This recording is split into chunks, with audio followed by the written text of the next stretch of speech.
इमरान खान जिसे कहेंगे उसे पार्टी का टिकट मिलेगा। Chairman Tehreek Insaf chairman PTI barrister Gohar Khan ने अडयाला जेल के बाहर मीडिया से गुफ्तगू करते हुए कहा, बानी पीटीआई इमरान खान पर 180 मुकदमात, तहरीक इंसाफ के साथ साथ अदलिया भी मुश्किल मरहले से गुजर रही, लेकिन एतमाद है कि अदलिया हमें रिलीफ देगी।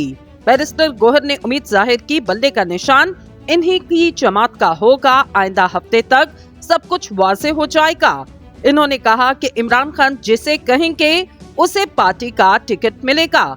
इसके अलावा बानी पीटीआई के वकील बैरिस्टर अली जफर ने अडयाला जेल के बाहर मीडिया से गुफ्तगू करते हुए कहा, पाकिस्तान तहरीक इंसाफ के बानी ने इंट्रा पार्टी इलेक्शन पर एतमाद का इजहार किया।